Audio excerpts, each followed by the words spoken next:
जय बच्चों, आज हम लोग बहुत ही इम्पोर्टेंट टॉपिक पढ़ने वाले हैं। इससे एनडीए में कम से कम 2 सवाल, एयरफोर्स नेवी में कम से कम 1 सवाल, अगर आप 12th में हो तो 12th बोर्ड एग्जाम में भी कम से कम 1 सवाल इससे जरूर पूछा जाता है।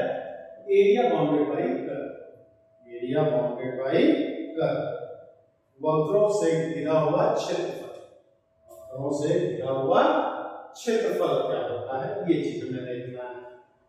तो इसको क्या एप्लीकेशन ऑफ इंटीग्रेशन भी कर सकते हैं, एप्लीकेशन ऑफ इंटीग्रेशन।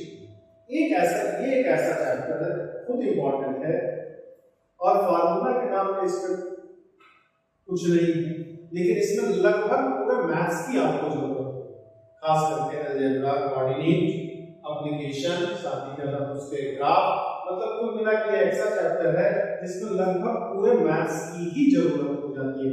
क्योंकि किसी सवाल में ट्रिग्नोमेट्री की जरूरत होगी, किसी में अलजेब्रा की होगी, किसी में कोऑर्डिनेट की जरूरत होगी, इंटीग्रेशन का कैलकुलस का टॉपिक है, कैलकुलस के टॉपिक्स की बात तो इसमें होगी ही होगी। हाँ, तो सबसे area bounded by y is equal to f of x is equal to a, x is equal to b, and x axis is given by a to b mod of f of x। तो a से b तक या इसको हम a से b तक f of x का हम mod of f of x का डिफरेंस इंटीग्रेशन करें, वही a से b तक इसका क्या होगा, एरिया होगा। मतलब ये बात किया जाए, x एक्सिस है, ये y एक्सिस है, ये आपका y is equal to f of x हो गया, x is equal to a हो गया और ये x is equal to b।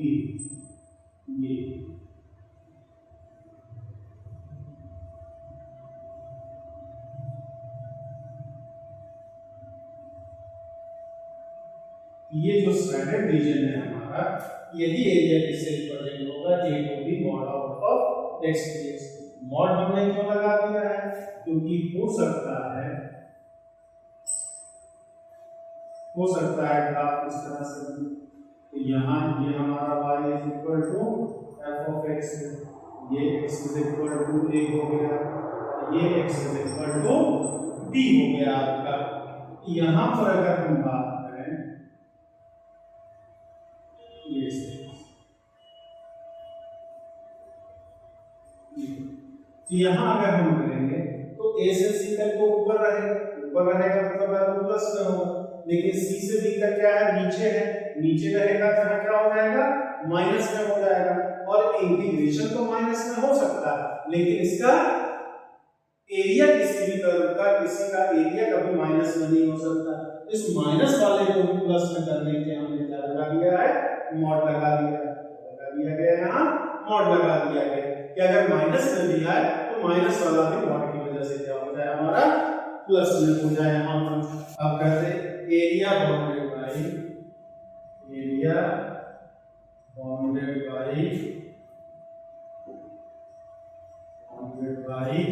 x is equal to g of y is equal to c, y is equal to d, and y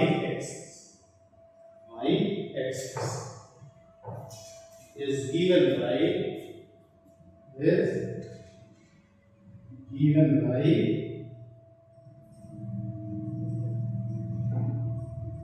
integration from c to d g of y का mod d।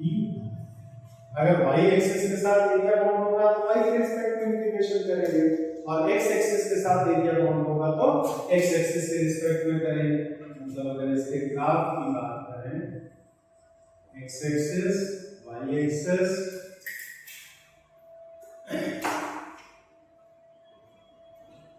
ये हमारा हो गया x is equal to g of y, x is equal to g of y, y is equal to c, y is equal to d। ये हो गया y axis.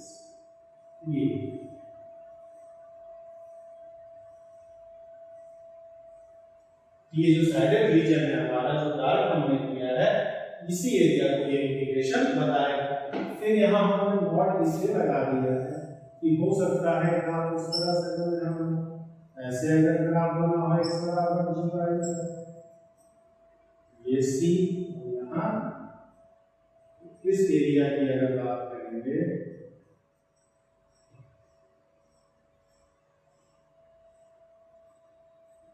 यहाँ पर ये वाला क्या है, प्लस में है, इधर वाला तो प्लस में आएगा, इधर वाला लेकिन माइनस में आ जाएगा। तो चूंकि फिर माइनस में एरिया नहीं है, इसलिए हमने नॉट लगा दिया है, जिससे कि माइनस भी आ रहा होगा तो क्या हो जाएगा, प्लस में हो जाएगा, क्योंकि एरिया माइनस में नहीं होता है हमारा। तीसरी area bounded by curve, area bounded by curve y is equal to f of x and y is equal to g of x is given by of g of x, x is equal to a and x is equal to a to b mod of f of x minus g of x dx। अब यहाँ दो कर रहे हैं हमारा, दो कर y बराबर f of x, y बराबर g of x, x बराबर a और x बराबर b के बीच एरिया निकालना है। कि ये हमारा हो गया y बराबर f of x, ये हो गया y is equal to g of x, ये हो गया x is equal to a और ये हो गया x is equal to, ये हमारा इस एरिया का होता है a to b mod of f of x minus g of x। यहाँ फिर मॉड लगाने का मतलब ये है हमारा इस तरह से y is equal to f of x, y is equal to g of x, x is equal to a, x is equal to इस एरिया की बात की है।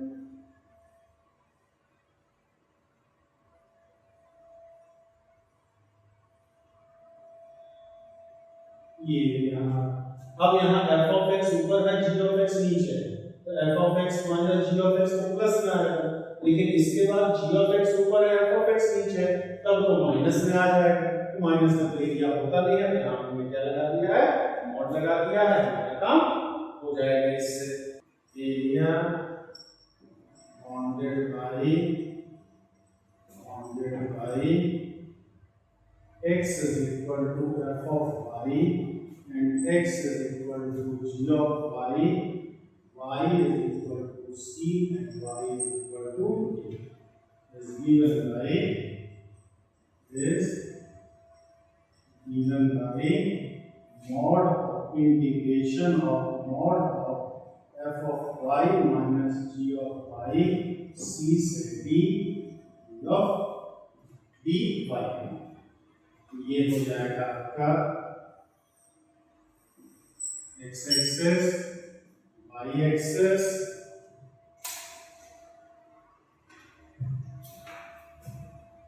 x is equal to g of y, x is equal to f of y, y is equal to c, y is equal to इसके पीछे के लिए bound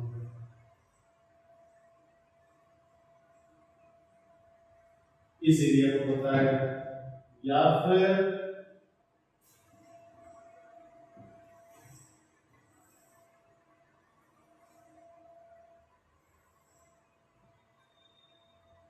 x is equal to g of y, x is equal to f of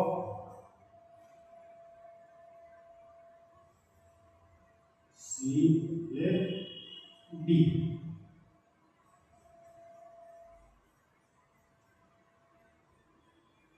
इस area को बताएगा हमारा इस तरह से। तो दोनों का हमें एरिया बता सकते हैं। अब कुछ नोट पे चीजें लिखते हैं। If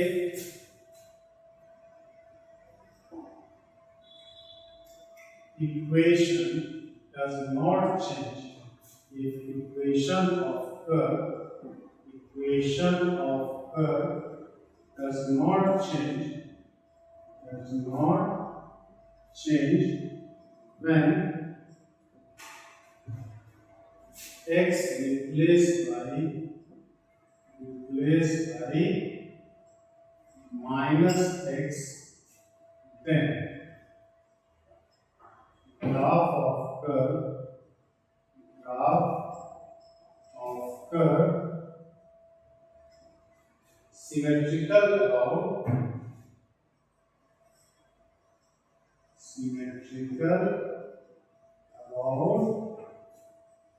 y-axis। मतलब अगर x की जगह माइनस x रखने से कोई फर्क ना पड़े, x की जगह अगर माइनस रखने पर ग्राफ का इक्वेशन चेंज ना हो, इक्वेशन जो कर्व का चेंज ना हो, उस इक्वेशन का जो ग्राफ होता है वो y एक्सिस के सिमेट्रिकल होता है।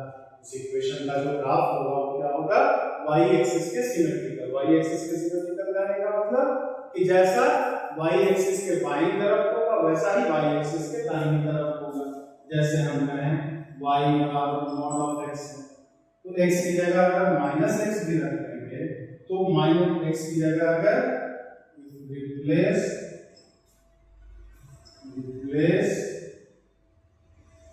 x y माइनस x, तो क्या हो जाएगा y बराबर mod ऑफ माइनस x, तो mod ऑफ माइनस x पे mod ऑफ x से होगा। इसका जब ग्राफ बनाते हैं तो कैसे बनता है, ये बनता है जैसा x एक्सिस के दाहिनी तरफ वैसा ही x एक्सिस के क्या बनता है, बाईं तरफ बनता है हमारा। तो दोनों साइड का एक जैसा होगा। तो x की जगह माइनस x रखने पे अगर कोई फर्क ना पड़े तो ग्राफ दोनों तरफ क्या होगा, y एक्सिस के दोनों तरफ सिमेट्रिकल होगा हमारा। फिर उसी तरह से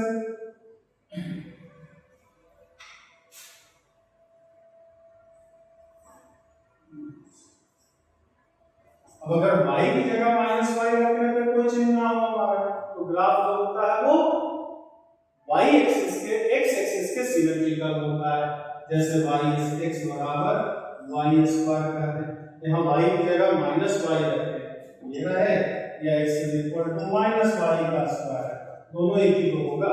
तो y की जगह माइनस y रखने पे कोई चेंज नहीं होगा, ये x एक्सिस के सिमेट्रिकल होगा। इसका ग्राफ अगर बनाते हैं तो ये बनता है x एक्सिस y एक्सिस, ये ग्राफ है। जैसा x एक्सिस के ऊपर बनेगा वैसा ही x एक्सिस के क्या होगा, नीचे बनेगा हमारा। तो अगर x की जगह माइनस x रखने पे चेंज ना हो इक्वेशन तो y x के सममित होता है, y x के जैसा दाहिनी तरफ होगा वैसा ही बाईं तरफ होगा। और अगर y की जगह माइनस y रखने पर कोई फर्क ना पड़ता हो तो ग्राफ जो होता है वो x एक्सिस के सिमेट्रिकल होता है। मतलब जैसा x एक्सिस के ऊपर बनता है वैसा ही x एक्सिस के नीचे भी बनता है हमारा। अब इसका यूज कैसे करें, इसका इस्तेमाल कैसे करना है, तो जैसे आप पूछिए find area of circle x square plus y square is equal to a। बाकी निकालने का तो आप एरिया जानते हैं, सर्कल वृत्त का क्षेत्रफल क्या होता है, पाई r स्क्वायर होता है। इसकी त्रिज्या a है, इसका क्षेत्रफल क्या होगा, पाई a स्क्वायर होगा। लेकिन अगर हम इसको इंटीग्रेशन की मदद से करें, इसको क्या करना है, इंटीग्रेशन की मदद से करना है। इसका जब ग्राफ बनाएंगे आप, इसका x axis y axis graph जो होता है तो ये बनेगा, ये सिर्फ बन गया।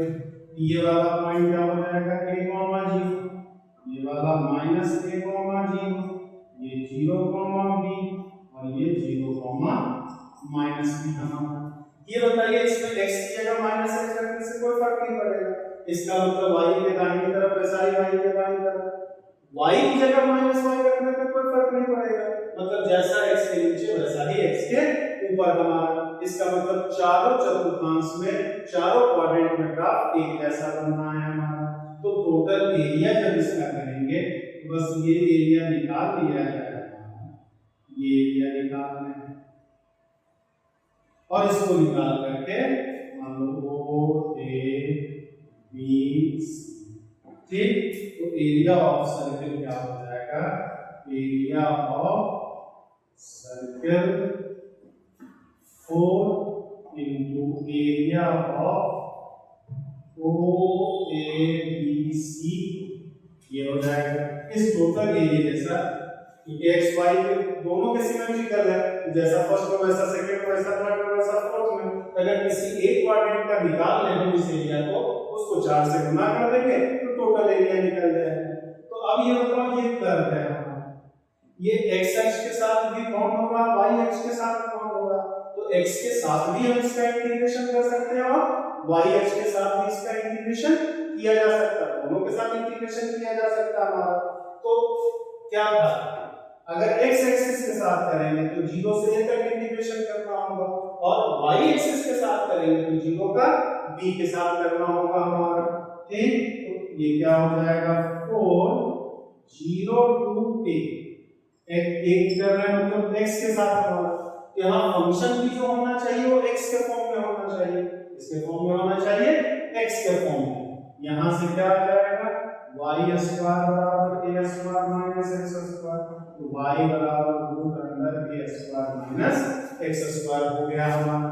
अब यहाँ नेगेटिव की जरूरत है, फर्स्ट क्वाड्रेंट में है, फर्स्ट क्वाड्रेंट में प्लस ही होता है तो मॉड लगाने की कोई जरूरत नहीं है, मॉड तो नेगेटिव वाले केस में लगाने को बोला गया था, यहाँ तो नेगेटिव में ग्राफ आप बना ही नहीं रहे इसका, ठीक है, केवल फर्स्ट क्वाड्रेंट का निकाल रहे, तो पॉजिटिव है तो मॉड की जरूरत है ही नहीं, तो root under a square minus x square. अब इसका इंटीग्रेशन का फार्मूला क्या जानते हैं, x by under root a square minus x square plus a square by 2 sin inverse x by 0 to ये हमने root a square minus x square के integration का फार्मूला लिख दिया, ये हो गया 4 a रखेंगे तो a by 2 a square minus a square a square by 2 sin inverse a by minus 0 रखेंगे तो ये भी 0 0 ही आएगा, तो क्या आ गया ये 4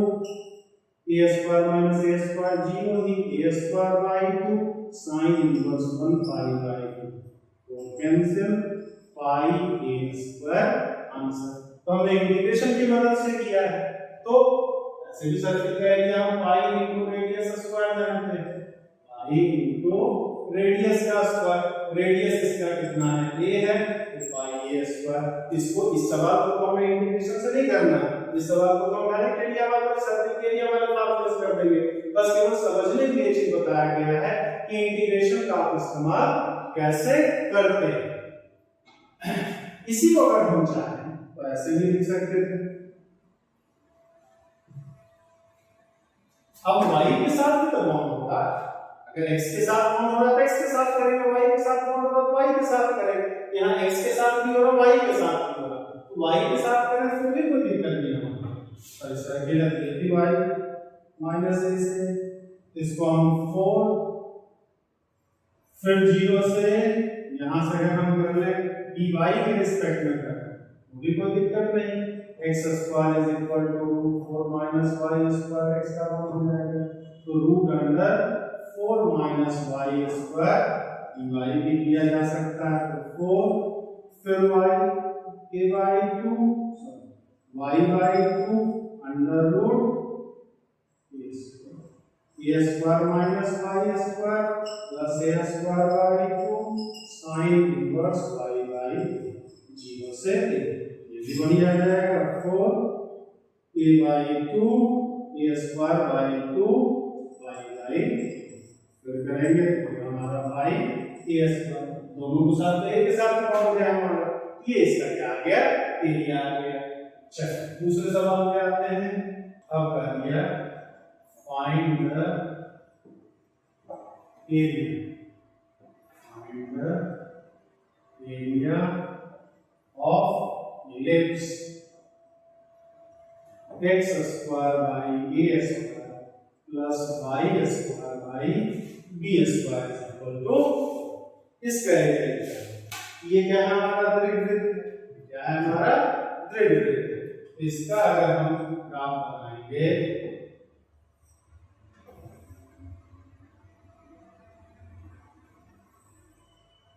ये बन गया हमारा, ये 0, माइनस बी, 0, बी,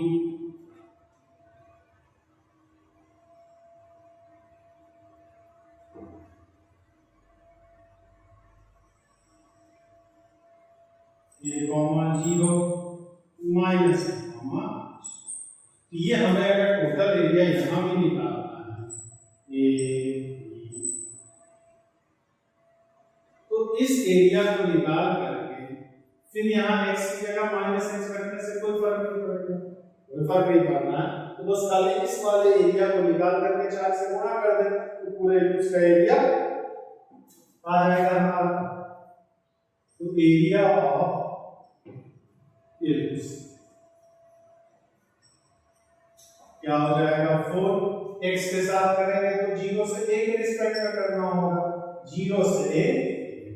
अब यहाँ y, तो y square by b square is equal to 1 minus x square by a square. तो y बराबर क्या आ जाएगा b by a under root a square minus x square. तो b by a under root a square minus x square dx हो गया हमारा। अब इसका इंटीग्रेशन कर दिया जाए तो 4 तो कॉमन ही हो गया, a square minus x square का फिर x by 2 a square minus x square plus a square by 2 sin inverse x by a 0 से। तो 4b बाई a, तो a by 2 a square minus a square by 2 sin inverse a by 0 रख लेते तो 0 दिया जाना है। तो 4b बाई a ये आ गया हमारा 0, a square by 2 by 2 4 cancel, इसे स्क्वायर कैंसिल, क्या मिल गया हमारा पाई a भी आ गया हमारा। इस एलिप्स का जो एरिया होगा हमारा वो कितना होगा पाई a भी होगा हमारा। अब यहाँ x के साथ बॉन्ड हुआ, y के साथ बॉन्ड करके भी कर सकते हैं, y के साथ भी इसको बॉन्ड करके किया जा सकता है। तो y के साथ जब करेंगे तो हमें इंटीग्रेशन, तो y एक्सिस पर कहां से आना है 0 से लेके b तक, ये कर्व है, y बराबर 0 है और y बराबर b है। तो हमें 0 से लेकर के b तक इंटीग्रेशन करना होगा। इंटीग्रेशन भी y के रिस्पेक्ट में करेंगे। अब यहां से x square by a square 1 minus y square by b square, तो a by b root under b square minus y square, ये a by b root under b square minus y square हो गया।